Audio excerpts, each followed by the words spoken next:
A partir de agora, aqui na Brasil Atual, Colibri na Quarentena. Uma conversa com quem está envolvido em trabalhos de cultura e entretenimento em tempo de pandemia. Colibri na Quarentena, um momento para refletir e se reinventar, na música, no teatro, no cinema e em todas as expressões de arte. Olá pessoal, no programa de hoje a conversa é com o pianista, compositor, pesquisador e produtor musical Hércules Gomes. Vamos falar sobre o seu mais recente trabalho, Tia Amélia para Sempre, o terceiro álbum solo homenageando a grande pianista e compositora. Hércules também vai comentar o projeto Primórdios do Piano no Brasil, a música no século XIX, uma série de lives dirigidas por ele, com participação de grandes pianistas da atualidade. De quebra, ainda uma pequena aula de ritmos brasileiros ao piano. Tudo online, em casa, na quarentena. Começando mais um programa aqui na quarentena, e hoje nós vamos falar de piano, vamos falar com o pianista, produtor musical, pesquisador, compositor Hércules Gomes. Bem-vindo, Hércules Gomes. Já esteve com a gente aqui na Hora do Rango e agora ele está no quadradinho, né? É o jeito. Temos que ficar no quadradinho aqui. O Hércules está fazendo todo o trabalho dele pela internet também, que é a única coisa. Mas a gente já está vendo, quem está acompanhando no YouTube está vendo o piano dele ao lado, não sai do piano, fica ao lado do piano o dia inteiro. Hércules Gomes, bem-vindo mais uma vez aqui com a gente na Rádio Brasil Atual, no YouTube da TVT. A gente vai falar de tem vários projetos. O Primórdios do Piano no Brasil, a música do século XIX, é um projeto mais recente seu, né? Que foi contemplado pela Lei Aldir Blanc, com nota máxima, né? Ótimo isso. E a gente vai falar também do seu trabalho todo, Pianíssimo. Acho que quando você esteve com a gente estava falando ainda do Pianíssimo, né? De 2013. Depois veio No Tempo da Chiquinha, a Chiquinha Gonzaga, e o mais recente trabalho, né? Solo, que é o Tia Amélia para Sempre, que foi de 2020. Né? Então, não parou de trabalhar, né, Hércules? Está trabalhando bastante. Agora, antes da gente começar a contar todos esses projetos, que tem projetos de aulas que você faz online e tudo mais, vamos contar um pouquinho como é que você está lidando, né, com esse... que a gente é a primeira pergunta sempre, porque a gente precisa saber como é que os artistas estão se virando, né? E como é que foi, então, o impacto para você da pandemia, desde março, um ano parado, um ano e mais, né? Parado, já estamos aí, né? Entrando no segundo ano, né? Teoricamente já. E a situação grave ainda no país, a situação para os artistas complicada, todo mundo trabalhando, quem pode, né? Trabalhando pela internet, de forma remota e tal. E como é que foi para você, do ponto de vista profissional, do ponto de vista pessoal também, enfim? De fato, Colibri, eu acho que foi um ano assim que a classe artística foi muito impactada. Aqui pra gente não foi diferente. No início foi muito difícil e faz 14 meses que eu fiz meu último show com o público, assim. Colibri, obrigado pelo convite, prazer estar de novo aqui com vocês, viu? Muito obrigado. Você de cá, já pode entrar direto, não tem problema. E, enfim, bem-vindos a todos que estão assistindo o programa aí também. Então, o que aconteceu, Colibri? Eu tinha um sonho que era viver dos meus shows, né? Viver só de show, não queria dar aula, não queria produzir nem nada, só fazer show. Até que eu consegui isso em 2020. Eu tinha uma perspectiva de shows assim durante o ano que me permitiam e, na verdade, me proibiam até de fazer outras coisas porque não dava tempo. A quantidade de shows nem era tão grande, mas eram shows que demandavam tanta energia que não dava tempo mais de dar aula, não dava tempo mais de produzir nem de fazer nada. Então, o que aconteceu? Beleza, no início de 2020 eu lancei o disco Tia Amélia para Sempre, que foi um sucesso assim, de público e crítica, estava sendo, né? E aí de repente veio a pandemia e acabou com todos os shows, tanto desse disco quanto outros que eu tinha aí meio que agendado já ao longo do ano, né? E como eu estava nessa assim, expectativa de só fazer shows, nem aulas eu estava dando mais. Então quando acabaram os shows, eu não tinha nada. Absolutamente nada, nem aluno, nem disco para produzir, não, nada, cara, nada. E tipo, cara, a gente ficou completamente rendido, assim. E aí, o que eu vou fazer, né, cara? A primeira coisa que eu fiz foi anunciar que eu ia voltar a dar aulas particulares de piano, dessa vez online, né? Então foi uma correria danada, porque eu me equipei todo aqui, comprei uma webcamzinha, eu nunca tinha feito uma live na minha vida, cara, pra você ter uma ideia. Pra não dizer que eu não fiz, nunca tinha feito, eu tinha feito uma no Facebook que ficou tão ruim que eu deletei. Então quem procurar minha primeira live da vida não vai encontrar porque eu deletei. E aí comprei as webcams, uma interfacezinha de áudio para dar aula mesmo, né? Me endividei assim, sem saber se ia conseguir alunos. E aí aquela coisa, quando você tem um pouco de público, eu já tinha uma carreira meio andada, né? Quando você tem um pouco de público é um pouco menos pior. Porque eu anunciei nas redes sociais que dá aula e aí já choveu o aluno, né? Que E aí eu bom. consegui uns 10, 12 alunos assim e fiquei dando algumas aulas por alguns meses. Essa foi a primeira ação que eu fiz, né? E logo depois esses alunos, por causa das necessidades deles, eu criei um curso online, né? Um curso online de piano que fica em uma plataforma, um curso gravado, que os alunos têm contato comigo praticamente semanalmente. E aí eu parei de dar as aulas particulares, hoje em dia eu só tenho curso online. Essa foi uma das ações. Uma outra foram as campanhas de financiamento coletivo. O trabalho da Tia Amélia, como eu falei, estava tendo uma ótima aceitação de público e crítica no início de 2020, só que parou por causa dos shows. Para não deixar isso morrer, eu fiz uma campanha de financiamento coletivo para continuar o resgate das músicas dela. Então nessa campanha eu ofereci para os apoiadores partituras, né? Transcrevi 30 músicas dela de ouvido, ofereci as gravações, todas as gravações que eu tinha, eu compilei tudo e dei para os apoiadores, e um show online também que eu fiz, e aí deu certo. Depois disso eu não parei mais de fazer campanha de financiamento coletivo, e hoje em dia as campanhas são basicamente para manter o nosso trabalho aqui, e elas finalizam sempre com um show online. Então, tudo isso que os primórdios, por exemplo, entraram nessa categoria de shows online, embora foram patrocinados, né, não foram por campanha, mas entraram também nessa fase aí já dos shows online. Aí você Então, já tinha hoje uma em dia, expertise, né, Hércules? Você já tinha? exatamente, Pronto. adquiri, mas foi um aninho, viu, de sofrimento, assim, para Então você até correu chegar para num você correu setup. para sobrevivência, assim, mais Foi, rapidamente.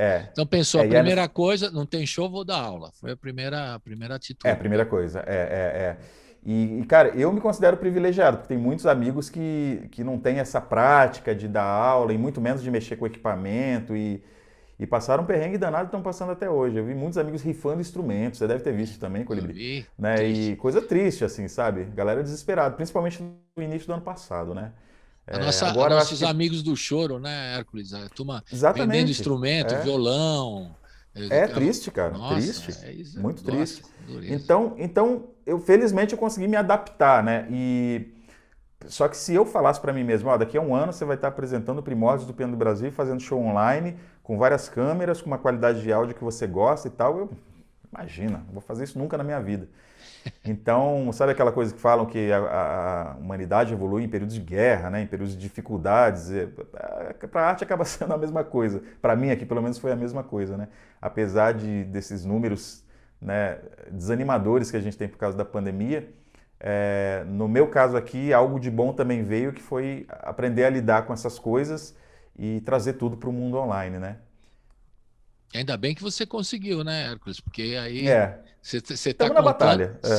se você teve que se adaptou rapidamente, teve uma ação rápida mesmo, né, de juntar os alunos. Você já estava É, também uma vantagem, né, que você tinha acabado de ter lançado o Tia Amélia para sempre, quer dizer, você estava, sim, as pessoas queriam saber quem é esse cara que está fazendo, mesmo que não conhecesse o seu trabalho, você estava, digamos assim, com um certo destaque na área de piano. Isso ajudou a trazer ajuda, alunos e exatamente. tal, né? E a turma É, que é, está por fora, assim, tá... Eu entrevistei o Marco Bernardo, que está no projeto com você, ele estava uhum, bastante, estava é. bem desanimado. Né? É Estou porque tem falando, a questão, não é? não é só financeira, é psicológica também, né, É, cara? Isso aí então, afeta todo mundo. Então, por mais que eu tenho amigos que tinham emprego, sabe, tocavam em orquestras ou então eram professores universitários e tal, de repente para tudo, cara, e você, tudo bem, você tem esse salário garantido lá, você tá... Mas e aqui, né? E o psicológico, né, cara? Então é uma soma de tudo, né? Eu, inclusive, dou graças a Deus de ter tido que trabalhar mais do que eu trabalhava antigamente, porque isso me possibilitou ficar com a cabeça centrada em uma coisa e não pirar com a pandemia, né, cara? Porque tem muita gente que pirou mesmo, né? muito. E às vezes a É, dificuldade de não ter a rapidez ou, né, a agilidade como isso, você teve de falar, vamos fazer exatamente. as coisas, vamos pegar aluno, vamos fazer live. Então você se virou É, rapidamente. Tem gente que nem tem, não é problema de não saber, a gente não sabe nada, né? O fato é é, esse, está aprendendo. Mas tem gente que não é afim também, fala, não vou fazer, e não estou afim e tal. é verdade. E aí fica difícil, né, para sobreviver, porque você apresentava direto nos shows, promovendo o Sim, disco, mas fazendo shows, é, e aí tem a bilheteria do show, tem os projetos que você pode encaixar, porque você também dá workshops também, né? Mas é também. presencial, né, Hércules? É aquela coisa presencial. Então, Exatamente. tem que É, fazer adaptação para a internet, para o remoto, enfim, é um jeito de se virar. Do ponto de vista exatamente. pessoal, tudo bem na família, não nenhum caso, tudo Não, certinho, graças a que Deus, bom. tudo bem, assim, tive casos, assim, dos meus primos lá do Espírito Santo, né, mas graças a Deus todo mundo passou bem, assim, pela doença, né. Que bom, que bom. É. E tá duro, né? Porque a gente não sabe quando vai voltar também. Ninguém Não sabe, e arrisca. o que desanima, né, cara, é que depois de um ano tá pior do que no início, né, é isso que desanima, né, Esse é o drama. desanima demais, E também não dá para marcar nada. Você fazia muitos shows Não, também, fazia. fez no Sesc também alguns shows, né? Inclusive, falando assim já de carreira, né, gerenciamento de carreira, Colibri, é uma coisa muito louca isso, porque os shows era a minha principal forma de trabalho, até então, né, no início de 2020 ali. Hoje em dia o que pintar é lucro, assim, porque não dá nem para você correr atrás de show, porque não tem lugar para tocar. Os lugares que fazem show online, assim, tipo Sesc ao vivo e tal, eu já fiz. Não dá para fazer de novo, pelo menos Pois daqui a é, porque alguns também anos, né? tem outras pessoas que Outras estão pessoas, na fila. Então, nem se você quiser correr atrás de show, não dá. É Então, o verdade. que a gente faz, a gente espera. O que vier é lucro, mas está sendo assim mesmo. Se vier um show é lucro, se vier uma lei de incentivo à cultura é lucro também. A gente escreve tudo, mas não conta com isso. O que eu conto é com as coisas que dependem de mim mesmo, da minha velocidade aqui, que são o curso online, né, que eu abro turmas aí frequentemente, e também os meus shows online que eu financio através de campanhas de financiamento coletivo, que é uma coisa muito interessante, porque a campanha de financiamento coletivo é uma construção coletiva, né? Então, muitas vezes a sua música faz tão bem para uma pessoa que você não faz nem ideia. E aí, quando você abre uma campanha e dá a possibilidade daquela pessoa construir isso com você, te ajudar a fazer aquilo que ela gosta de ver toda semana, ela até te agradece, sabe? Eu percebi isso depois que comecei a fazer mais campanhas, então isso foi muito legal. Então eu diria que os alicerces que realmente sustentam a carreira têm sido o curso online e os shows online, né, com as campanhas de financiamento coletivo, e o que pinta, além disso, é lucro. Está sendo E assim. correndo atrás. Mas É, é uma realidade sua única. Única não. Tem muitos, a maioria dos artistas não estão conseguindo, né, resolver essa questão. Você não, é bem conseguiu essa difícil, cara. alternativa. Está bem É difícil bem para. difícil. Mas mesmo assim não é fácil, viu? É bem difícil porque eu tenho que fazer tudo, né? Principalmente, até por causa da coisa do distanciamento e tal. Primórdios, por exemplo, cara, é uma série com 6 pianistas, né? 5 Verdade. pianistas mais eu. E aí, como a gente não queria trazer equipe, e nem dava, assim, não sobrava tanta grana para contratar equipe de filmagem, de gravação de áudio e tal, eu fiz tudo. Aí, não, vou fazer tudo. Vou gravar os pianistas, vou mixar, vou dar uma masterizada, vou filmar os pianistas. Aí eu e a Jane de Castro, a produtora, nós fizemos tudo sozinhos. E eu Você virou, apresentei e toquei ainda, ao vivo, você né? virou E produtor, produtora, produtor, fazendo tudo. audiovisual, ainda apresentador, É, curador. Mas é uma situação que é melhor que seja assim mesmo, né? Porque a gente tem que ser prático, tem que trabalhar o máximo sozinho possível, né? E essa Que a turma gente não toda, por sabe. exemplo, que está no Primórdios do Piano, só para Uhum. citar, né? Suponho que o mais velho, se não me engano, aqui é o tio, o Laércio de Freitas, É o né? Lácio Freitas. E É. ele tá como? Ele tá numa. Eu não tenho falado com ele, ele tá segurando a onda numa boa e tal. E porque é difícil também, né? Não, Com a não idade tá dele. fácil não. Falando com ele com a PIC, não tá fácil não. Precisava ter mais trabalho, viu? Precisava ter mais show. E o Tá tio também duro. já tá numa idade assim, já Pois tá é, numa por isso fase que eu que ele tá mais perguntei. devagar, tem problemas de saúde, né, de visão. Então é bem complicado pro tio, viu? Eu sempre chamo ele, inclusive, para vários projetos, primeiro pela importância dele na história Sem da música dúvida. brasileira, né? E eu fiz uma entrevista com ele que foi maravilhosa. É. Maravilhosa, sabe? Maravilhosa. E contou coisas assim que eu nunca tinha ouvido ele falar em lugar nenhum. E ele é um Descobri papo excelente coisas também, né? excelente, é. Então foi até uma forma de ajudar ele, mas primeiro por isso, né? Porque ele é um cara que é muito importante, né? E É tem a muito ver com importante, mas não. uma coisa parecida com o seu trabalho, quer dizer, que vai na Uhum. mesma linha do seu trabalho, que é a preocupação com a música brasileira, com os compositores, com os chorões, né? De Isso tradição da música, como ele fez do Esmeraldino Salles, que é um disco primoroso, uma pesquisa que exatamente. ele fez e um disco super legal do Esmeraldino Salles, né? Valorizando o compositor de São Paulo, né? Foi um trabalho maravilhoso que o tio fez lá. Exatamente. Então ele tem uma coisa Exatamente. que tem a ver com o seu trabalho também, né? Digamos assim. Tem vocês, Tem sim, muito, não é? muito. O tio para mim é uma das maiores referências. As Maravilhoso. grandes referências minhas no piano, na música, é o Lécio de Freitas, Preciso ligar sem para ele para dúvida. ver como é que ele tá, se ele tá bem, né? Porque precisa dar É sempre um bom, incentivo, né? Ah, você sabe que eu comecei a fazer muito isso, viu, Colibri? Eu comecei a ligar para amigos, isso é né? um Que são papo. muitos, né? Não dá para ligar para todo mundo e a gente acaba esquecendo. Uhum. Mas muitos amigos eu liguei, muitos estavam ok, muitos estavam entrando em depressão já. E foi bom eu ter ligado para conversar, muitos me ligaram também. Acho que é o momento que a gente precisa se ajudar mesmo, né? Isso mesmo. E Essa é uma pensar forma, mesmo. você falou bem, uma forma legal, porque é uma carência, né? É, Nossa, né? é, Se a gente tem vontade de conversar com os amigos também, ele gosta de receber, né, um telefonema para falar de música, para falar. E mesmo que não for para falar de música, contar histórias, né?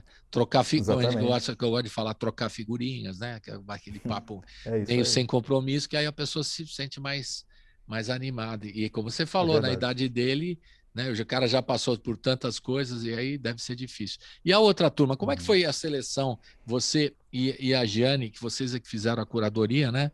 Desse trabalho, Uhum. organizaram esse projeto, Primórdios Uhum. do Piano no Brasil, a música do século XIX. Se foram escolhendo os pianistas, claro que você estava É, no projeto, por isso. referências, por trabalhos que têm a ver com esse trabalho. Como Uhum. é que foi o critério para desenvolver esse projeto? Para a escolha dos pianistas, assim, a Jane também sugeriu, mas fui eu que escolhi mesmo, assim, eu que bati o martelo, né? Porque a ideia dos Primórdios do Piano no Brasil é exatamente fazer um panorama do início do piano brasileiro, né? Dos primeiros compositores que compuseram para música para piano no Para Brasil. piano. E aí a gente cai direto no século XIX, né? Lógico que a gente falou de compositores que atravessaram o século e também de compositores não pianistas, né? A gente incluiu também porque foram compositores que influenciaram a música brasileira e os pianistas de uma forma como um todo, assim.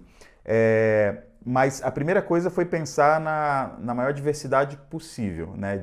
Em termos de gêneros, né? Então eu quis chamar o Marco Bernardo porque é um cara que domina muito bem esse gênero de choro, né? De música brasileira, desse tipo de música brasileira. Né? Toca Ernesto Nazaré como ninguém, Chiquinha Gonzaga, Tremendo gosta de pesquisador tocar choro. também, né? Pesquisador, conhece Super. muito, então eu É. sabia que era um cara que ia somar muito. Hum. E foi o cara que chamei, o Laércio, por toda a importância dele, que a gente acabou de falar aqui. Né? E eu que faço um trabalho mais ou menos parecido, ia ter um episódio comigo, então legal, 3 pianistas de música popular e vamos chamar alguns clássicos também. Eu chamei a Karen Fernandes, não, teve a Heloísa Fernandes também, teve uma Sim. diversidade de gêneros também, teve a Heloísa e a Karen, né? E a Karen. Duas mulheres, pelo menos. E a Heloísa também, com todo aquele jeito dela de tocar, só que diferente do Marco e diferente de mim. Já é um jeito mais aberto, mais moderno, mais improvisado, mais livre, né? Então eu queria colocar isso também. Heloísa e depois o Christian Budu e a Karen Fernandes para tocar os compositores mais clássicos, né? Então uma coisa que a gente viu logo no início é que a gente ia precisar fazer isso, uns pianistas que são mais intérpretes assim, né, de música clássica mesmo, para tocar Villa-Lobos, para tocar Mignone, né, para tocar enfim, Nepomuceno, né, todos esses compositores que foram muito importantes para o piano brasileiro no século XIX. E aí essa foi a primeira, assim, digamos, parâmetro, né, para a gente montar assim o roteiro antes de Estilos convidá-los, de inclusive. pianistas que pudessem contemplar esse som, essa Exatamente. sonoridade do piano do E aí século você vê uma XIX. coisa interessante, né, Colibri? Porque a gente sozinho, eu sozinho jamais conseguiria fazer um negócio desse. Uhum. Tocar aquele repertório com aquela diversidade de execução, é impossível. A gente faz sozinho, mas a gente faz do nosso jeito. Então é um projeto que somou muito, assim, tendo vários pianistas, até porque eles também ajudaram muito na divulgação, eles se envolveram muito no projeto, né? Chegava aqui, eles viam o meu estúdiozinho e ficavam, ih, rapaz, aqui não sei se vai rolar muita coisa não. Mas depois que eu entregava as faixas mixadas, os vídeos gravados, nossa, na live, eles estavam em todas as lives, então foi muito legal, muito legal. Ficou com uma qualidade muito bacana, assim, e as coisas de apresentar ao vivo também foi muito boa, porque eu apresentei e toquei ao vivo, os Legal. vídeos deles a gente gravou aqui, né? Aí eu separei tudo por faces e tal, e eu entrava ao vivo, já tocando, contava as histórias, tinha textos com locuções da Giane, falando lá do Henrique Oswald, do Francisco Mignone, do Anacleto de Contando a Medeiros história e tal. dos compositores. Exatamente, tipo um programa de televisão mesmo, Legal. sabe? Né? Aí passa aquele, sabe? Aí eu falava ao vivo e depois apresentava, botava o vídeo dos pianistas, depois eu tocava de novo, e isso engaja muito mais as pessoas do que simplesmente soltar um vídeo ao vivo, né? Então, isso foi muito legal. Então, foi um projeto, assim, que o primeiro episódio já está com mais de 10 mil visualizações Que no YouTube, legal. né? Que para música instrumental, para esse tipo de música, é muito, assim, em menos de um mês, né? Então a gente teve aí mais de 500, 600 pessoas inscritas na lista. É a primeira live teve 720 pessoas assistindo simultaneamente. Legal, A gente bacana. saiu do primeiro episódio ao vivo com 2.400 visualizações no YouTube, né? E depois a gente foi fazendo os outros e foi muito legal. As pessoas se envolveram demais, assim, foi muito bacana esse projeto. Agora, o Hércules, eu queria falar, esse projeto e está na internet, quem quiser ver, né? São todos os episódios, está lá disponível no Hércules Gomes, Hércules Gomes Oficial com 2 Fs, é isso? Isso, no meu canal do YouTube, é youtube.com/, Hércules Gomes Oficial, mas se vocês digitarem Primórdios do Piano no Brasil, já vai aparecer lá uma playlist achar lá o trabalho. que tem todos os episódios, exatamente. Se você entrar no meu canal, você já vai ter lá a segunda playlist, aliás, a primeira playlist já é a playlist do Primórdios do Piano no Brasil, é muito fácil de encontrar, tá bem fácil. Antes da gente ouvir a primeira, que vai ser, obviamente, Ernesto Nazaré, que você tocou no pianíssimo muito bem, né? O Odeon, que a gente vai botar a gravação. Eu queria que você falasse um pouquinho dos compositores clássicos, os que mais influenciaram, assim, que está nitidamente influenciando a música brasileira, tanto a música brasileira mais erudita como a música popular.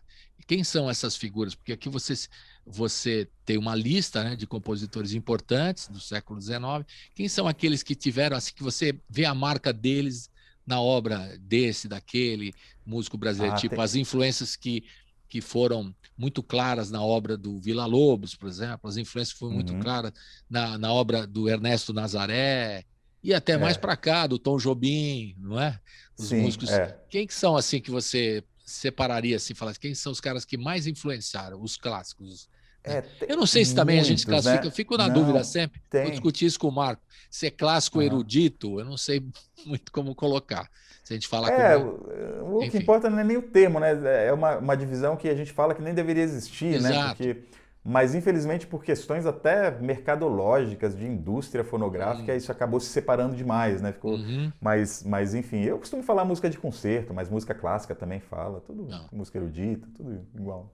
Mas eu acho que é muito variado, assim, acho que tudo, muito de tudo que era produzido, especialmente na Europa no século XIX, na virada do século XIX para o século XX, influenciava o Brasil, porque chegava aqui e o Brasil era um país que estava formando a identidade cultural ainda, né? Então, se a gente pegar o Ernesto Nazaré, por exemplo, você vê muitas influências de Chopin no pianismo dele, né? Dá para mostrar uma coisinha assim? Dá sim. Por exemplo, as mãos esquerdas mesmo do Ernesto Nazaré, tem uma música dele que eu adoro, chamada... Bom, as valsas do Ernesto Nazaré, mas se você pega, por exemplo...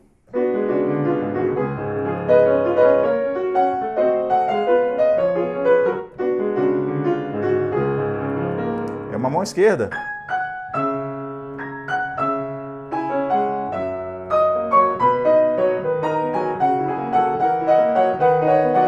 As inversões de baixo que ele fazia, os arpejos, as melodias, os caminhos melódicos que ele escolhia, era tudo muito evoluído para a época, né? E o Ernesto Nazaré, foi um cara que teve poucas aulas de piano. Ele teve aulas de piano com a mãe dele, uma ou outra particular, e assim, mas ele era um cara muito talentoso, né? Tinha um talento nato ali, e como era pianeiro, uma das profissões, dos trabalhos muito comuns entre os pianeiros era exatamente tocar em casas de música, né, que vendiam partituras, que era a mídia da época, né? Claro. Então ele conhecia muita coisa. O cara chegava lá para comprar uma partitura de Chopin, ele tinha que ler e tocar. Então ele conhecia muita coisa através disso, e vendia as músicas dele também. Então automaticamente ele falava, né, que ele gostava muito de Chopin. Agora o Villa-Lobos teve muita influência da música francesa, né, da virada do século ali, início do século XX, do impressionismo, né, Ravel, Debussy e de muitos outros compositores. Então acho que tudo da música brasileira dessa época assim, teve muita influência. Aproveitar esse piano tão lindo aí e com você do lado, do Villa-Lobos tem alguma coisa assim muito clara? Você falou da mão esquerda do pianeiro, né? Villa-Lobos não toco nada, não tem nada muito preparado, não. Mas enfim, Villa-Lobos também vou ficar devendo. Por exemplo, tem muito, né? E ainda falando do Ernesto Nazaré, né? Quando é que ficou, se classifica como choro?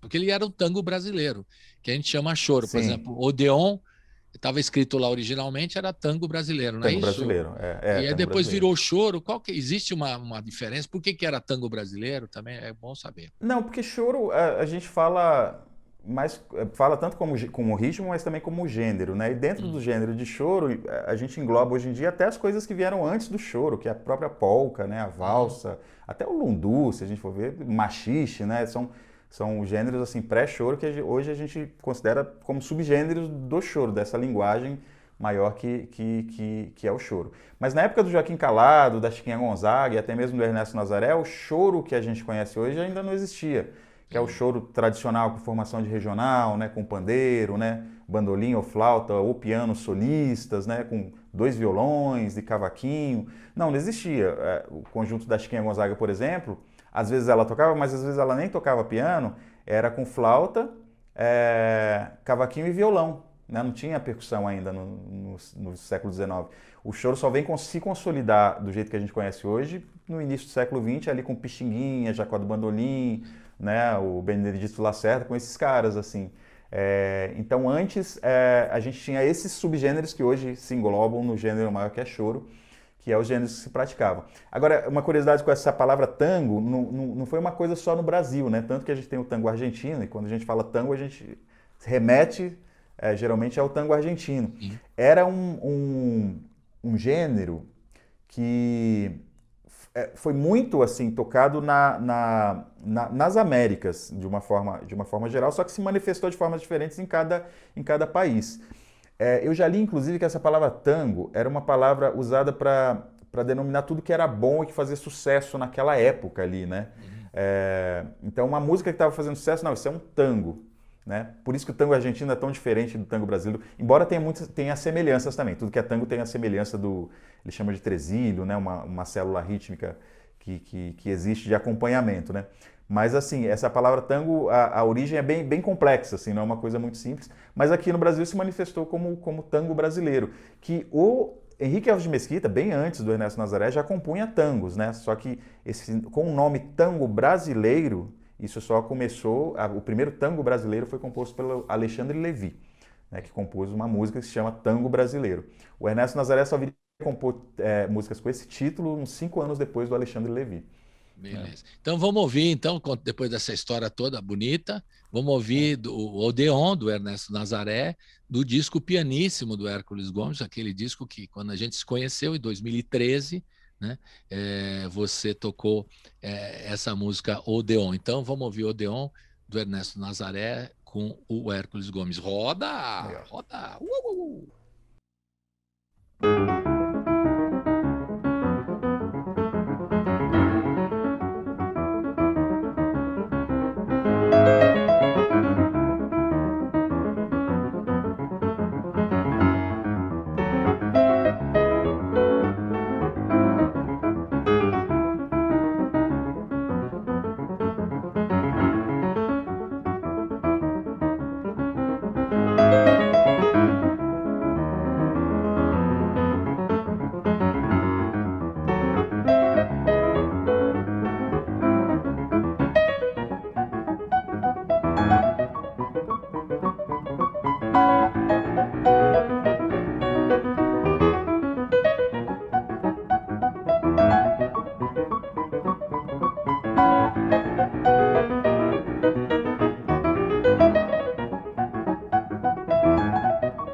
Estamos de volta aqui com o Hércules Gomes, falando diretamente do estúdio deles. Então, para quem está acompanhando no YouTube, está vendo o piano dele aí, tudo equipado. O homem aprendeu a mexer com tudo, é editor, produtor, faz tudo agora, né? Por força das circunstâncias, né? A necessidade faz o sapo pular, né? Não, a necessidade fez. Mas aí você já estava falando, né? A gente está falando um pouco dos primórdios do piano do Brasil, dos clássicos e as influências, né? Nos compositores todos, né? E depois que você fez esse pianíssimo, você mais à frente lançou no tempo de Chiquinha, né? De Chiquinha Gonzaga. E você estava falando do regional, e você nas gravações você trouxe esse clima de regional também, né, Hércules? Conta para nós como é que foi a produção desse disco, que foi muito legal. E você trouxe um timaço aí de chorões, de grandes arranjadores e tal, em cada canção que você escolheu, né? Desse No Tempo da Chiquinha. Fala então dessa coisa do regional e chegando na Chiquinha Gonzaga. Falo. Na verdade, o regional eu gravei no disco seguinte, né? Foi no Tia Amélia para Sempre, né? No Tia Amélia para Sempre, desculpe. Isso. No Tempo da Chiquinha teve participações só também. Tem flauta, alguma coisa assim. Isso. Né? Sim. Flauta e voz. Por que flauta e voz? Porque a Chiquinha teve muitas relações muito fortes assim, com flautistas. Ela gostava muito de flautistas, né? Do som da flauta. E o exemplo do Joaquim Calado, né? Que ela tocava, inclusive, no grupo do Joaquim Calado, no Choro Carioca, né? E o Joaquim Calado foi um cara que ajudou muito a Chiquinha Gonzaga durante a carreira artística dela, durante a vida dela. No grupo dela também tinha flauta, no grupo Chiquinha Gonzaga, né? E aí eu quis meio que simbolizar isso no disco, chamando o Rodrigo e Cássio para gravar algumas faixas de flauta. Voz, por quê? Tem a participação da Vanessa Moreno, que é uma super cantora, né? Super. E ela estava grávida, inclusive, com barrigão quando gravou, cara. Ela terminava a música assim... Porque não tem ar, né, para cantar com aquele barrigão todas. 2 semanas depois a Alice nasceu. E por que eu chamei a Vanessa? Porque talvez nem todo mundo saiba, mas a grande maioria das músicas da Chiquinha Gonzaga tem letra. Pois é. Embora as letras não sejam dela, por quê? Porque a maior parte da produção artística durante a vida de Chiquinha Gonzaga foi para teatro de revista, né, que eram os musicais, né, as operetas da época, os teatros musicais. Então ela compunha muito para teatro de revista, ela compunha música e poetas da época, os críticos de artes, enfim, colocavam a letra. Então quase todas as músicas dela têm letra. E eu queria simbolizar um pouco isso também chamando uma cantora. E aí chamei a Vanessa Moreno para cantar. Então a escolha da flauta e da voz foi exatamente por isso. Então eu gravei... Diga, Não, eu ia falar do repertório, que a Chiquinha Gonzaga teve um revival, né, da Chiquinha Gonzaga, teve vários. Primeiro por alguns pianistas que sempre se dedicaram a ela, né, e tal, mas principalmente na década de 90 por causa do seriado da Rede Globo, né, sobre a Chiquinha Gonzaga. Aí muita gente começou a gravar Chiquinha Gonzaga, só que depois pararam. Aí depois ninguém grava muito Chiquinha Gonzaga, e quando gravam são as mesmas músicas, né, é o Gaúcho, né, o Corta-Jaca, o Atraente, Lua Branca, são as mais famosas, assim. Eu queria gravar essas também, porém não queria ficar só nessas músicas, então eu queria gravar músicas inéditas também. Né? Eu queria gravar músicas mais lado B, não muito tocadas. Então, das mais conhecidas eu gravei o Gaúcho, gravei o Atraente, gravei o Forró Bodó. Mas teve uma música, por exemplo, Colibri, que era uma polca da Chiquinha Gonzaga que estava desaparecida, chamada Cintilante. E aí eu descobri essa polca com a ajuda do meu amigo Alexandre Dias, um abraço para o Alexandre Dias, um cara super importante aí na história do piano brasileiro, agora que faz um trabalho maravilhoso. Ele é diretor do Instituto Piano Brasileiro, então ele já tem esse trabalho de pesquisa, resgate e divulgação do piano brasileiro. E o Alexandre Dias me falou, olha, tem essas músicas aqui que estão desaparecidas, a gente cruzando com essas aqui, a gente chega à conclusão que essa música é essa aqui. A gente encontrou uma partitura, eu fiz um arranjo, e aí a gente ressuscitou essa música, é uma polca da Chiquinha Gonzaga chamada de Cintilante. Tem uma música que foi muito famosa em um musical que a Chiquinha Gonzaga trabalhou, todo mundo assoviava essa música pelas ruas do Rio de Janeiro e tal, mas ninguém nunca tinha gravado, até hoje, que é uma valsa chamada Valquíria. Inclusive a Chiquinha Gonzaga andava com um broche, assim, com as primeiras notas dessa música, que ela ganhou esse broche de presente de alguns críticos de arte da época. E essa música, incrivelmente, cara, ninguém nunca tinha gravado. Eu fiz um arranjo para 2 pianos e gravei, eu tocando comigo mesmo e tal. E aí teve também...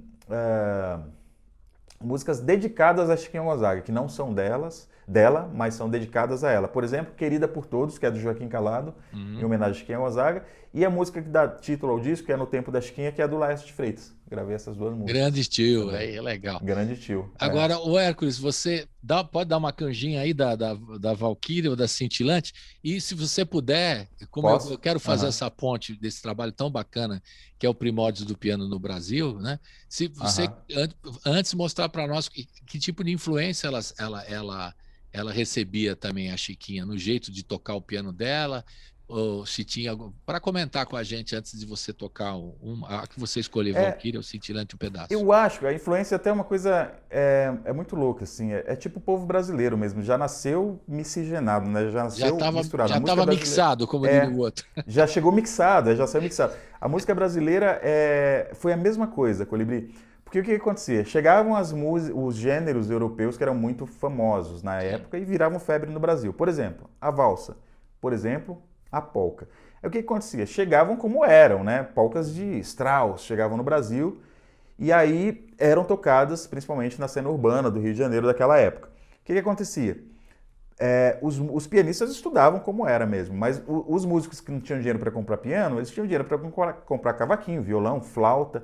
Então eles ouviam aquela música que chegava no Brasil e tocavam do jeito deles, que eles nem sabiam ler música nem nada. Claro. E com aquilo, eles iam acrescentando sotaques de outros gêneros que já vinham nascendo no Brasil, como lundu, como machixe. Então já virava uma polca amachichada, uma polca lunduzada, né? E aí ia nascendo o sotaque da música brasileira, que tem uma característica intrínseca, né? Que hoje em dia, que é o ritmo, né? E daí veio o samba, e daí veio tantas coisas que a gente conhece hoje em dia. Então, veja só que interessante, se a gente pega a polca europeia, é uma coisa mais quadrada. Assim, a gente faz até essa comparação, o Christian toca duas polcas, uma polca de Ernesto Nazaré e uma polca do Dvorak. E a gente vê claramente que a polca europeia é muito bonita, muito exuberante e tal, difícil de tocar, mas é mais marcial, uma coisa mais quadrada. Já a polca brasileira já tem um molho ali especial, um ritmo especial. Então, se a gente pega a polca europeia fazendo uma levada básica no piano, seria uma coisa mais marcial.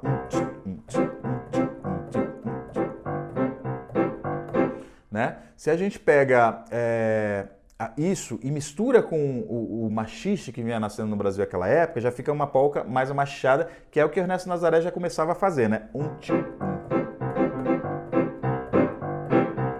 Na verdade, ele fazia assim, tchá, pá, pá, pá, pá, pá. Isso aqui foi se transformando e virou pá.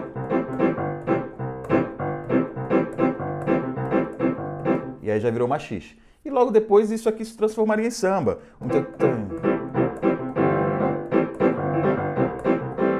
Mas percebe? Tudo veio da polca, né? E misturado com ritmos brasileiros. Então, para a gente fazer uma cronologia aqui, 170 anos em 1 minuto, né? Vamos lá, polca europeia. Polca abrasileirada de Ernesto Nazaré. Polca machichada. Machixe. Samba.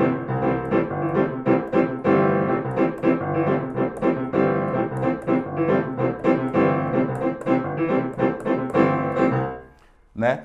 Então, é muito engraçado, assim, porque você vê claramente da onde vieram as coisas, né? Se você legal demais.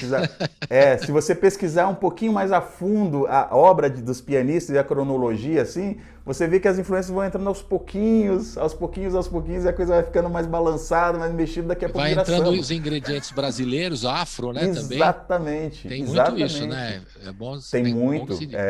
Tipo lundu, o machixe, tudo vem de cultura africana, de herança africana, de matrizes africanas, né? E aí já vai ganhando molho brasileiro, aí fica uma música. E já pensava-se que o lundu era um tipo de festa, né, de escravos africanos, né? Mas através de... Eu estava vendo uma palestra do pessoal da Casa do Choro um dia desse, inclusive. E através de quadros de pintura, porque não tem gravação, né, da época, nem partitura de lundu do século XVIII ainda, né? O lundu é do século XVIII, ainda nasceu no século XVIII. Mas como que se sabe que não era uma celebração só de escravos? Porque através de pinturas de alguns artistas, você vê lá que tinha os escravos, mas tinha também um padre, né? E tinha também, sei lá, enfim, um senhor dos escravos. Então já era tudo misturado. Então até essa música já nasceu meio misturada, assim, né? Podemos dizer que é um sincretismo musical, digamos assim. Sincretismo musical, é isso aí. É Digamos, isso eu aí. não sei se eu estou acertando se é essa Por expressão, aí, mas mais ou isso menos aí. por aí, né? Então É vamos isso fazer aí. o seguinte, vamos ouvir no Tempo da Chiquinha, do disco No Tempo da Chiquinha, de 2018, do Hércules Gomes, vamos ouvir Aham. já vamos ouvir duas canções. O Não Se Sim, Impressione, que é o Forró Bodó, que tem a participação da da Vanessa Vanessa. Moreno, não é? Que é bem Uhum. legal, com a letra, né? A música da Chiquinha Gonzaga, Carlos Bittencourt e Luiz Peixoto. É isso, né, Hércules? Isso, Eu exatamente, anotei aqui exatamente. com o Rodrigo e Castro na flauta e você no piano naturalmente. E depois, na Isso aí. sequência, o Atraente, já que é uma música mais conhecida do Uhum. repertório da Chiquinha Gonzaga, né? Então, vamos ouvir essa dupla aí de músicas? Vamos lá. Roda!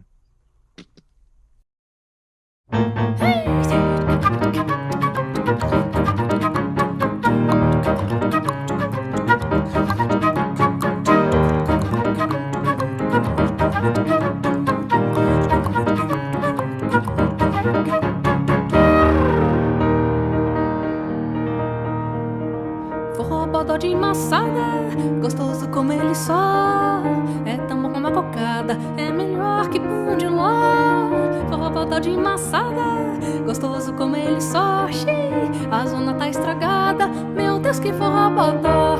Bem isso, bem feitiço, na garganta faz um nó. Então seu guarda aqui é isso, meu Deus que forró bodó. Mas então, pelo que vejo, não apanho um frango só. Eu vejo que já não vejo, meu Deus que forró bodó. Forró bodó de maçada, gostoso como ele só. É tão bom como a cocada, é melhor que pão de ló. Forró bodó de maçada, gostoso como ele só. Xiii, a zona tá estragada, meu Deus que forró bodó.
Tem guinso, tem feitiço, na garganta faz um nó. Então seu guarda aqui é isso, meu Deus que forró bodó. Mas então, pelo que vejo, não apanho um frango só. Eu vejo que já não vejo, meu Deus que forró bodó. Forró bodó de maçada, gostoso como ele só. É tão bom como a cocada, é melhor que pão de ló. Forró bodó de maçada, gostoso como ele só. Xiii, a zona tá estragada, meu Deus que forró bodó. Meu Deus que forró bodó, meu Deus que forró bodó.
Você está ouvindo Colibri na Quarentena. Estamos de volta aqui com o nosso querido Hércules Gomes. A gente está ouvindo aqui algumas canções dos discos dele todos. Quantos discos são no total, Hércules, que você fez? Eu tenho 3, não tenho muitos não, são 3, mas são 3 feitos com carinho. Vamos valorizar, né, pô? Vamos valorizar. Valorizar. Muito carinho, todos contam uma história. Assim. E deu trabalho também. Quando é que você começa efetivamente no plano profissional do piano? Você já contou que você é lá de natural de Vitória, no Espírito Santo, né? É. Quando é que começa o Hércules a tocar piano desde pequenininho? Já tem uma família que deu um piano para... Enfim, não, aquela história o meu primeiro piano... não tem não. O meu primeiro piano só fui ter com 21 anos de idade, já estava na faculdade. Meu primeiro piano acústico. Antes eu tocava teclado. Comecei como autodidata e meu pai é músico autodidata, toca violão e baixo, um ouvido incrível. E ele sempre me incentivava a aprender violão, né? Na época, quando eu era pequeno, eu nunca quis saber, eu queria saber de jogar videogame. Só com 13 anos que eu mesmo que pedi para ele me ensinar os acordes, aí ele começou me ensinando os acordes do violão. Então o início foi bem autodidata, assim, meu pai me ensinando o que ele sabia e tal, e depois eu passando isso sozinho para o teclado, né? Um tecladinho que deixaram lá em casa em um dos ensaios que eles fizeram, né? Meu pai com os amigos dele, peguei o tecladinho e de ouvido fui tentando passar aqueles acordes e tirar umas melodias. E assim que começou. Só fui estudar mesmo uns 3 anos depois, quando eu já estava tocando em bandas e tal, mas comecei tocando teclado, de ouvido. Teclado, mas em banda? Em banda, em banda. Primeiro na igreja, né? A gente frequentava a igreja católica, eles me levaram para tocar na igreja, mesmo sem eu saber tocar. Sabia nem montar os acordes, cara. Meu pai, não, vamos lá, vamos tocar com a gente lá. Me botaram na fogueira. Aí foi um bom aprendizado. Mas você pelo assim. menos você harmonizava, claro, né? Pelo menos. Né? Tudo errado, né? Tudo errado, mas... mas fazia, tocava aqueles acordes assim, pé de galinha, né? Que a gente fala, 3 dedinhos. Mas foi uma ótima escola, assim, um ótimo aprendizado. E aí depois já estava tocando em bandas, né? Lá do cenário musical capixaba.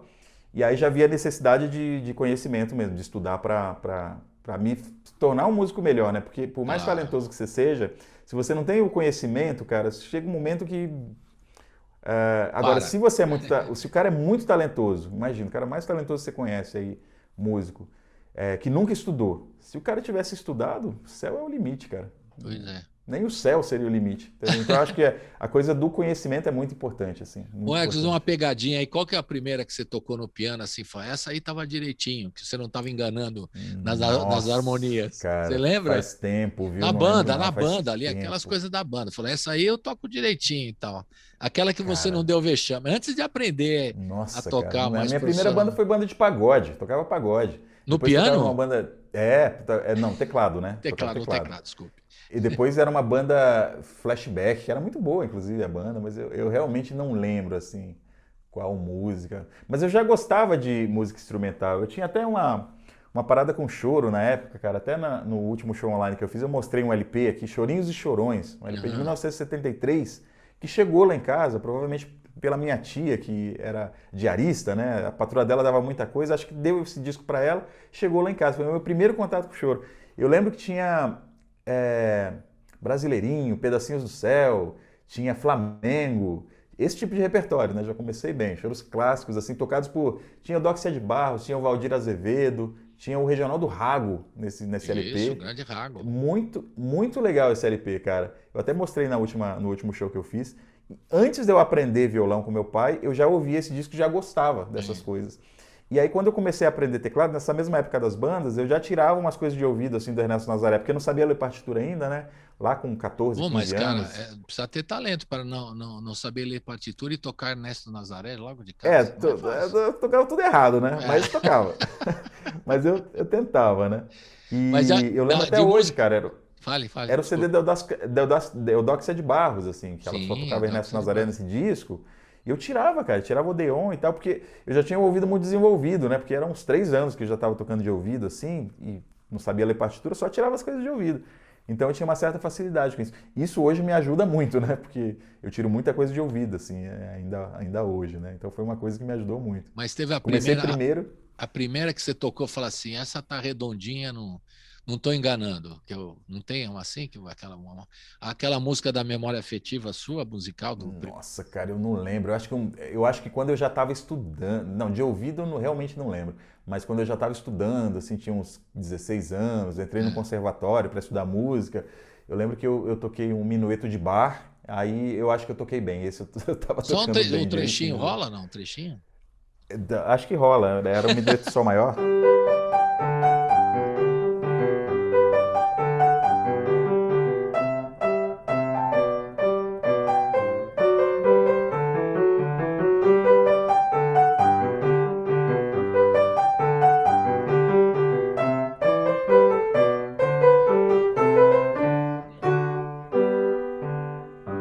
Né, um minueto de bar. Beleza.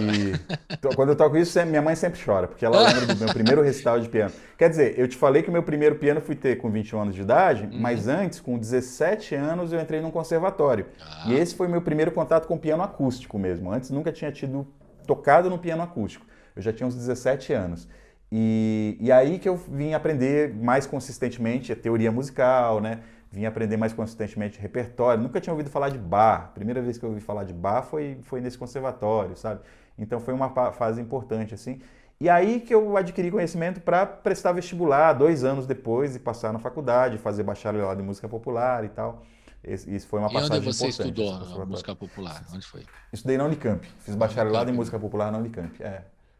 E aí você encarou, seu pai tocava, você falou e tal, mas você encarou profissionalmente logo de cara ou demorou assim, vou assumir Não, isso aí? demorou. Como é que foi? Não, essa época das bandas eu não pensava em ser músico, assim, era adolescente, né, cara?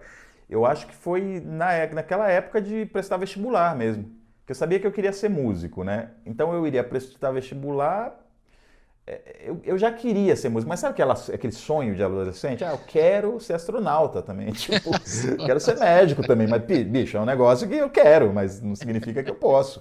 Então eu queria, tinha esse sonho, mas não. E aí chegou a hora de prestar vestibular, lá com 18 anos já, e aí, cara, aí eu já estava decidindo, não, eu já toco, eu quero ser músico, mas ao mesmo tempo, putz, para estudar isso, não vou prestar vestibular para direito, para outra coisa, isso não vou fazer. Então, prestar vestibular de música aqui não tem, porque lá não tinha na época, né, vestibular de faculdade de música. Hoje tem 2, inclusive, mas na época, 2 públicas, mas na época não tinha.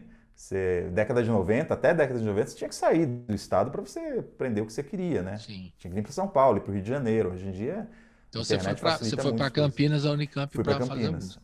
Exatamente. Então, eu acho que foi nesse período aí, já com os 18 anos, que nem que eu decidi ser músico. Eu acho que decidi ser músico eu já tinha decidido antes, que eu já tocava meio que profissionalmente. Claro. Mas eu acho que eu decidi que eu realmente queria seguir firme no negócio e estudar, eu acho que foi com 17 para 18 anos aí nessa época.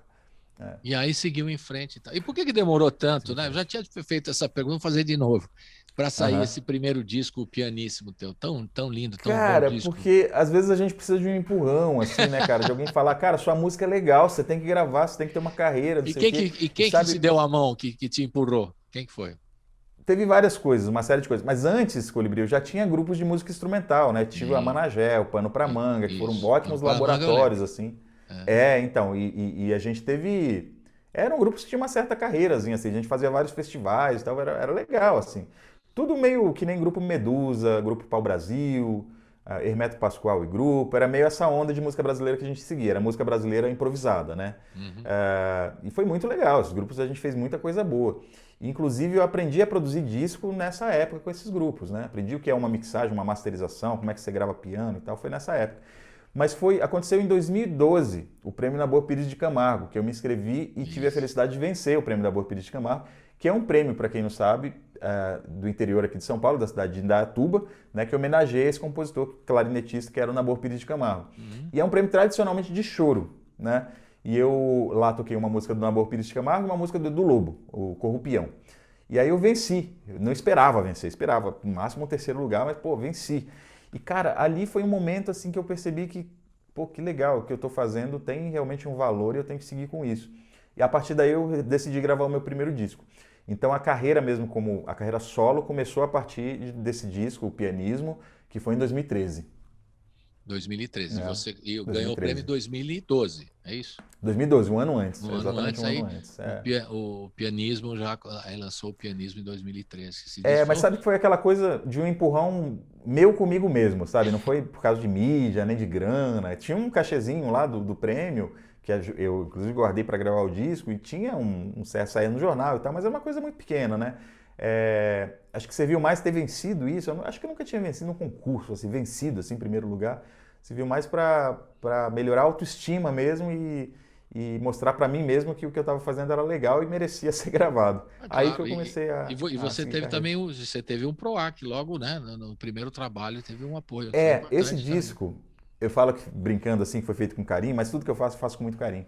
Mas esse disco especialmente eu fiz do jeito que eu queria, cara, porque eu tinha uma grana que eu tinha ganhado na Boa, tinha uma grana que eu estava juntando de um lugar que eu tocava aqui, já estava juntando para gravar o disco, e ainda aprovou um PROAC. Aí eu falei, cara, eu tenho isso, o que eu posso fazer? Eu posso gastar, porque eu nunca ganhei esse dinheiro na vida, então eu posso gastar porque eu mereço, ou então eu posso gravar meu disco. Eu decidi gravar meu disco, então eu fiz tudo da melhor forma possível, assim. Além de gravar o disco com o piano que eu queria, aluguei um piano, chamei o Homero Lotito para gravar para mim, gravei no estúdio das Irmãs Paulinas, que tem uma acústica maravilhosa, equipamento maravilhoso e tal. E além disso, fiz meu site, sabe? Fiz fotos e tudo, investi em divulgação, coisa que já fazia, hoje eu faço tendo técnica para isso, mas antigamente eu fazia de forma intuitiva, né? Na época era só o Facebook assim que existia, o Orkut já tinha acabado, o Facebook estava iniciando assim no Brasil, investi na página do Facebook, sabe, em anúncio e tal, e aí a coisa começou a virar, o público foi crescendo a partir disso, né?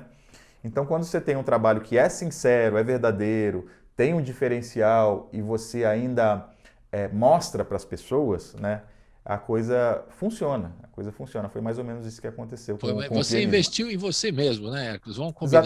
Exatamente. Pegou a grana, você fala, bom, posso viajar para a Europa, fazer alguma coisa. Você investiu em você mesmo. Essa coisa, e olha que nem era tanta grana assim, bicho, mas porque assim, a gente dá tanto murro em ponta de faca, Colibri, falando de carreira artística, né? Porque todo músico acho que já sonha em ter carreira artística, de viver do seu próprio nome, da sua própria música, da sua própria produção. Mas a gente tem, e todo mundo tenta, mas, cara, é muito difícil, né? É muito difícil. Primeiro porque é muito difícil você conseguir uma assinatura, né? Uma identidade sua no seu instrumento que o cara ouça, não, esse aqui é o Hércules que está tocando, esse aqui é o Chico Coria que está tocando, esse aqui é o Laércio de Freitas, né? Esse aqui é o Pixinguinha que está tocando. É muito difícil isso. E aí depois que você tenha isso, né? Muito difícil você manter, cara, isso aí, porque...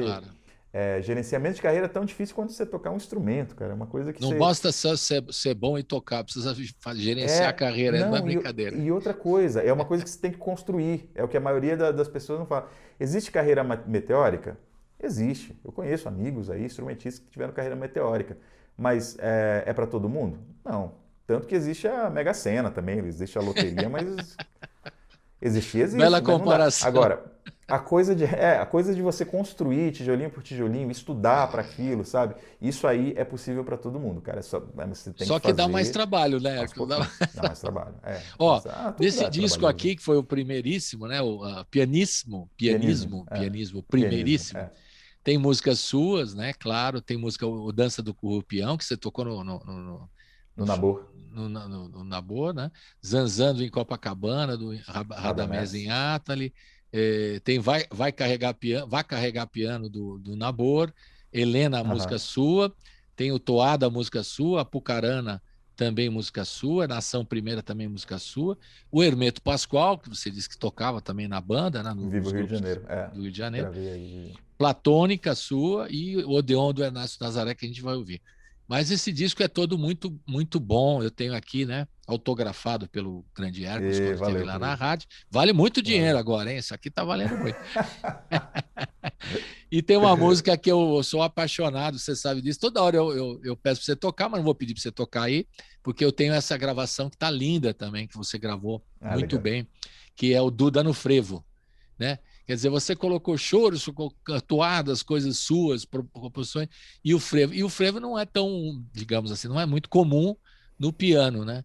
É uma coisa assim. Solo, não por que você escolheu? E a gente vai ouvir essa música na sequência, porque depois a gente vai para a Tia Amélia. Daqui a pouco a gente vai para a Tia Amélia. Fale aí um pouquinho. Esse arranjo eu tinha feito para tocar no Prêmio Nabor. Só que É não mesmo? ficou pronto na época, não ficou pronto a tempo, assim, aí eu toquei o Corrupião, que é tão difícil quanto. É. Mas aí eu acabei gravando ele depois, né, no pianismo. Frevo é um gênero que eu sempre gostei, né? Nessas bandas a gente tocava frevo, já tinha composto frevo antigamente, mas aí com o Duda eu pensei para gravar no pianismo mesmo depois, né? Não, tem que ter um frevo, não, vou pegar aquele arranjo do Duda no frevo e vamos fazer, que é um gênero que eu acho que representa muito o Brasil, né? Super. É muito alegre, sabe? É virtuosístico, então eu me identifico muito com isso, né? É muito ritmo, muito alegria, virtuosismo, vivacidade. E aí eu dei uma melhorada no arranjo para gravar, né? E aí gravei essa versão aí que a gente vai ouvir. Que é a música de quem? Do Senô, né? Como que é? Senô, Senival Bezerra do Nascimento. Senô, eu O Senô é um maestro que é pernambucano, e ele era trombonista. E por curiosidade ele tocava nos Paralamas do Sucesso depois, né? Ele veio tocar no Paralamas, morou no estado de São Paulo também, no interior de São Paulo. Por curiosidade também, fugindo da ditadura militar, né? E o filho dele me contou isso, né? É o Senival Bezerra do Nascimento, compositor do Duda no Frevo. E ele fez em homenagem ao maestro Duda, lá de Recife. Então vamos ouvir com o Hércules Gomes do disco Pianismo, né? O Duda no Frevo. Roda! É isso aí.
Estamos de volta com o Hércules Gomes. Ô, você está aqui em São Paulo? Eu nem perguntei, sou tão indelicado, né? Já vai entrando Tô assim. sim. Não sei se você está em Aham. São Paulo. Onde você está, pô? Tô em São Paulo, moro na Zona Sul aqui, de Santa Amaro. Na Zona Sul. É isso aí. É. E deixou, você não volta lá para Vitória nunca? Tem família Volto, lá? volto Aí, de sim, vez em quando você volto, vai tem para lá. família, meus pais estão lá, aqui sou só eu e agora meus filhos, né? É. Mas tá todo mundo lá, minha família, assim, de família mesmo, tá todo mundo lá. Agora, volto, Natal eu sempre passo com os meus pais, sempre passo com os meus pais, Bom, coisa sagrada pra gente. agora a gente vai falar do Tia Amélia para sempre, né? Que é esse trabalho que você fez. Como é que nasceu a pesquisa da Tia Amélia, né? Que estava faltando Uhum, o disco da Tia Amélia, como tava, você fez, e a turma tava. toda, quando saiu, falou, pô, não é. Quase todos os textos que eu li, e os amigos do Uhum, choro falaram, pô, tá vendo? Está fazendo da Tia Amélia. Alguém, né? Lembrou, importante, o trabalho é, dela. Isso tem a ver também com o projeto que você está envolvido. Tem livro na história da Jane também. tem. Explica para nós como é que foi toda Aham. essa pesquisa aí. Isso aí começou, e o meu interesse maior por choro começou em 2014. Sempre toquei choro, mas acho que em 2014 foi assim uma virada de chave, que eu fui dar aula no festival, lá na oficina de música de Curitiba, né? E lá tinha uma turma do choro, e nessa turma estava o Rodrigo Castro, flautista, que hoje, meu amigo, meu irmão, temos um duo juntos e tal. E aí eu comecei a tocar com o Rodrigo, por causa de uma música do Radamés, que a gente queria tocar e ninguém gosta de tocar porque é muito difícil e tal. A gente tirou a música de ouvido, começou a tocar e aí nasceu um duo. Só que nesse duo eu mais acompanho do que solo, né? E aí o Rodrigo começou a me chamar a atenção para umas coisas. Olha, essa música aqui, Pixinguinha, não é essa levada que você está fazendo aí não. Para mim, choro era a mesma coisa, de se tocar chorinho para ele, se tocar receita de samba, era tudo igual. Porque a gente não tem tantas referências de pianistas chorões assim. São poucos. Se você comparar de outros pianistas, de outros gêneros, é muito pouco. É verdade. E aí o que acontece? Aí o Rodrigo começou a me chamar a atenção. Ó, essa levada aqui não é assim, ó, escuta isso aqui, me apresentou muita coisa. E aí, entre essas coisas, lá no festival ele falou o seguinte para mim, ó, você está dando aula de choro, não tá? Eu falei, tô. Então, ó, você tem que falar desses pianistas aqui, ó. Aí ele falou um monte de nome, cara, que eu nunca tinha ouvido falar. Olha. Aurélio Cavalcante, Arthur Camilo, Carolina Cardoso de Menezes, Bené Nunes, Maestro Gaó. Bicho, eu nunca tinha ouvido falar nesses caras. Augusto Vasseu.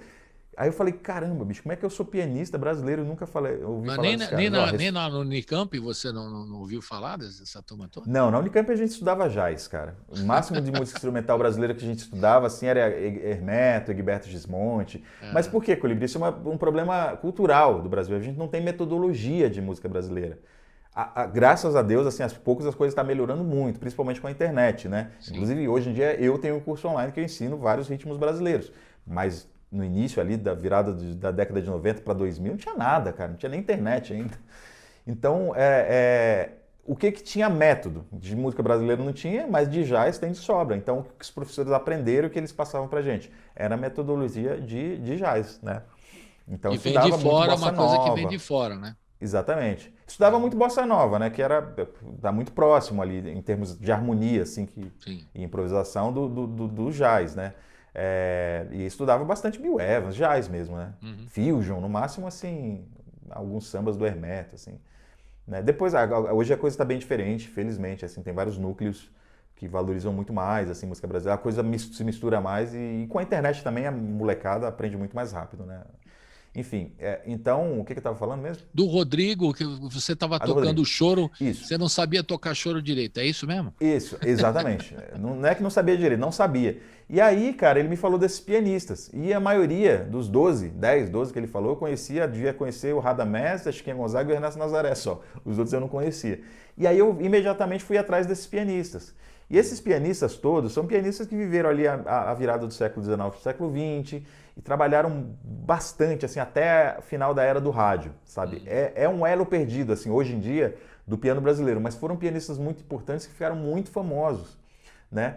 Para encurtar a história, de todos esses pianistas que eu descobri nessa época, né, porque eu comprei LPs, o Alexandre Dias, né, me mandou vários MP3 de gravações não comerciais, de tudo que eu escutei, o pianista que mais me chamou a atenção foi a Amélia Brandão Neri, que é a Tia Amélia, né? Porque é uma originalidade, assim, Colibri, um estilo, é simples, é muito fácil de entender o que ela faz, assim, na mão esquerda, de acompanhamento, mas é difícil pra caramba, cara, é um estilo desafiador. E ao mesmo tempo que ela imita um pandeiro na mão esquerda, no acompanhamento dela, ela faz de forma tão inteligente que ela consegue botar linhas de violão 7 cordas ali no meio. Como é sabe? que é isso aí? Desculpe perguntar. É assim, ó. Não, vamos lá. É uma batucada, cara. Ela usa, basicamente, quase todas as músicas da Tia Amélia é um moto contínuo, que é um padrão que se repete assim. É um arpejo. Você toca a nota de o baixo e arpejo para tucatiqui, tucatiqui, tucatiqui, tucatiqui. Então, vamos pegar um exemplo aqui em sol maior aqui. Então, né?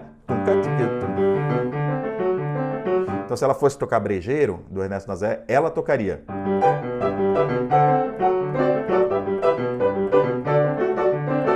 De uma forma mais simples. Agora, se ela quisesse inventar as linhas do violão 7 cordas, com essas notas aqui no baixo, ela faria.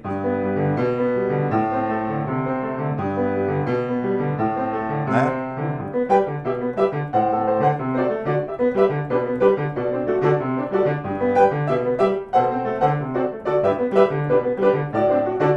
Então perceba, aqui você tem a baixaria, ao mesmo tempo você tem uma levada de pandeiro aqui. Tum-catiqui, tum-catiqui, tum-catiqui, tum-catiqui, tum-catiqui. E as notas divididas de uma forma tão organizada e tão inteligente que imita as linhas de um violão 7 cordas, sabe?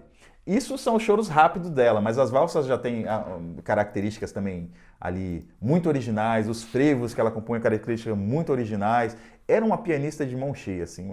E aí eu ficava indignado de como uma pianista dessa podia ter sido esquecida, cara, porque a Tia Amélia realmente estava no limbo. Você conhece. O Isaías Bueno de Almeida também. Eu tive o prazer de conhecer.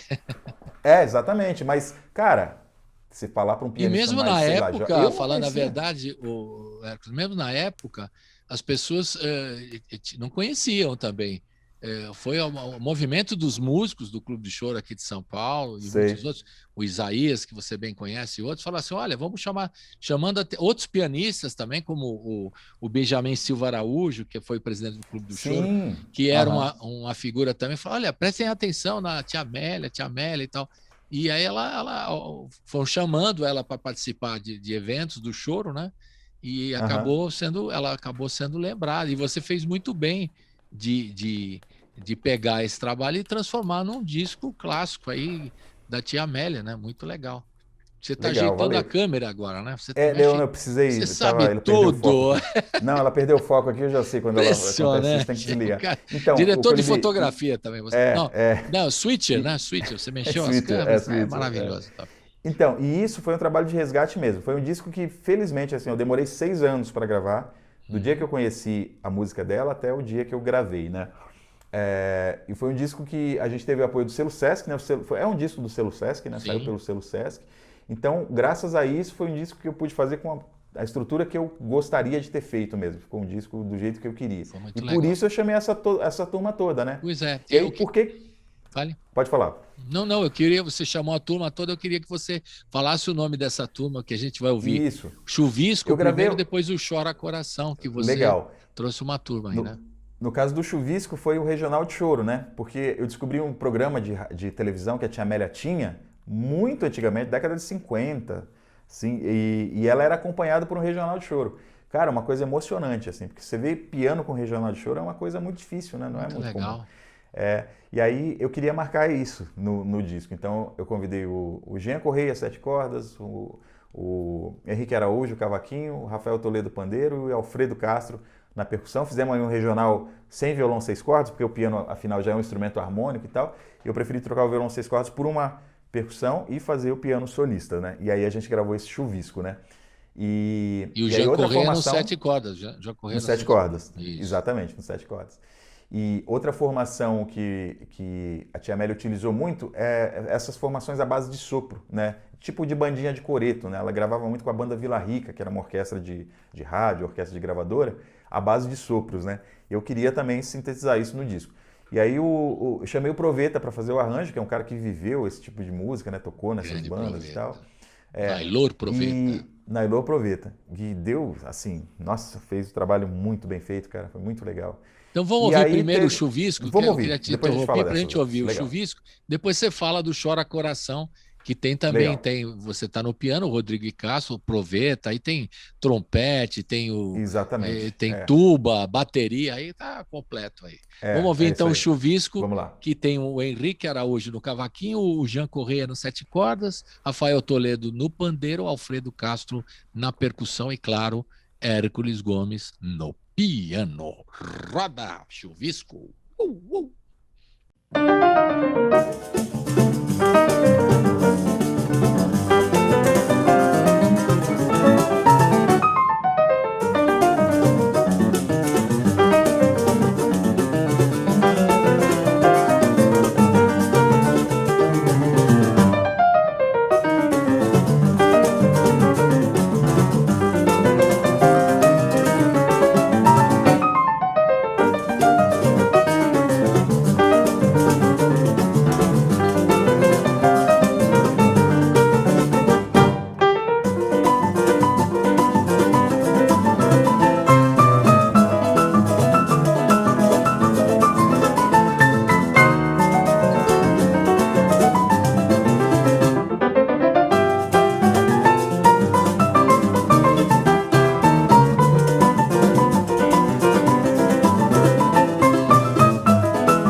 Estamos de volta com o Hércules Gomes, falando do trabalho dele. O Hércules Gomes, para quem não sabe, é pianista, compositor, pesquisador musical, produtor musical, diretor de fotografia, professor de piano, não é?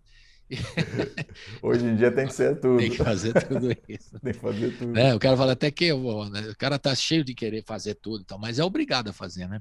É e obrigado, também né? a gente falou do Primórdios do Piano do Brasil, no Brasil, né, que está disponível na internet, que é essa série dirigida pelo Hércules Gomes, né, que traz um panorama do piano, os convidados todos pianistas, né, que falam da música erudita e a música popular brasileira, tudo no piano do século XIX.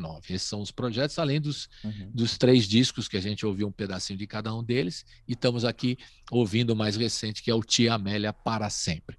Aí você falou da chamada para o Proveta, né, e um som que ela faz já mais completo, com mais... né? Além do piano, mais instrumentos entrando. Como é que foi isso que você, na pesquisa? Uma banda base de sopro, né? Que lembra muito bandinha de coreto, né? Do interior, né?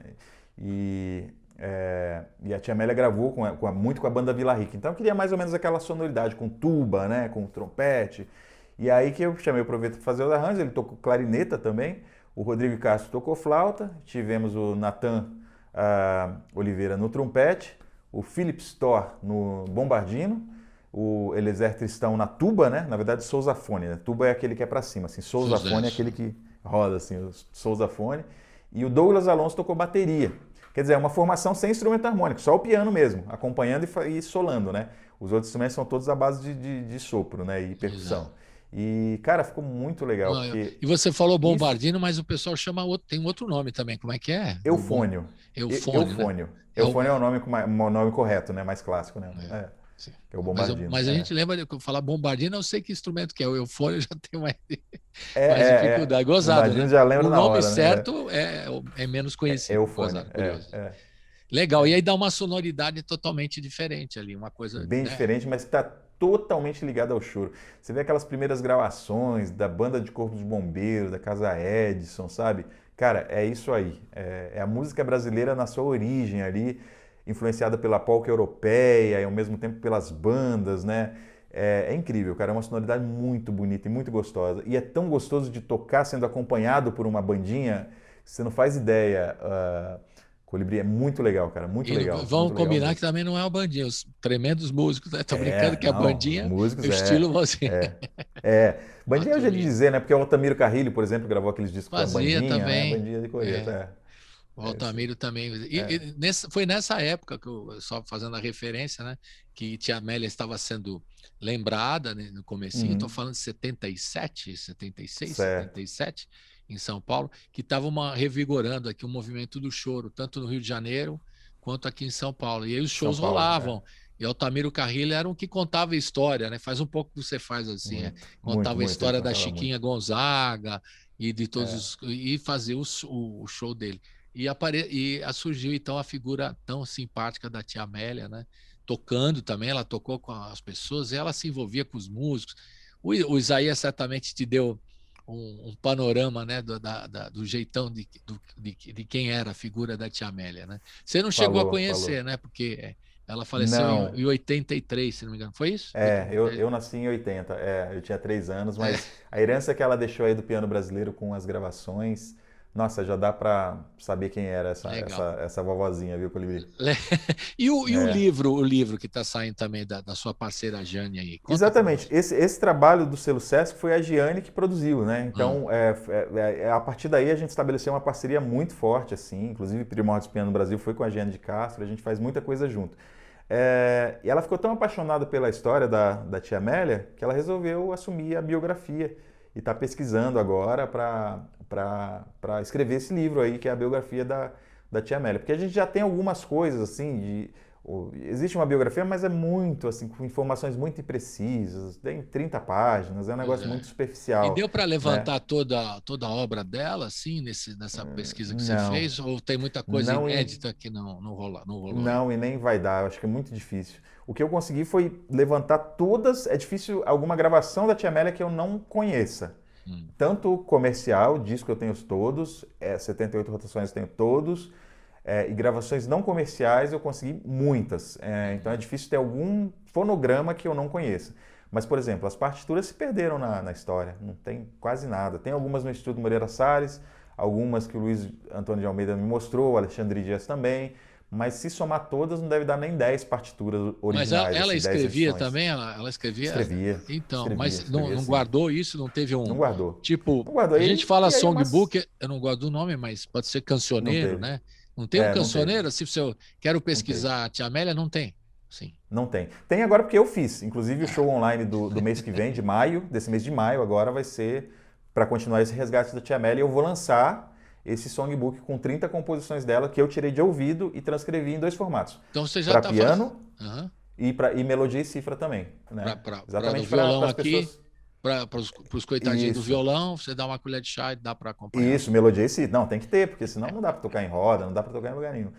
Senão fica muito Legal, limitado ao então é piano, mais um né? serviço. Além do disco, você vê que você está indo muito mais, né? Que você está indo, além do disco, você está fazendo É, um cancioneiro, um songbook exatamente. da Tia Exatamente. Amélia. E é Aí eu vou importante fechar esse transcrever ciclo. isso. Fecha, né? Importante, cara, porque não tem, realmente não tem, cara. Muita coisa com certeza desapareceu e tem poucas partituras.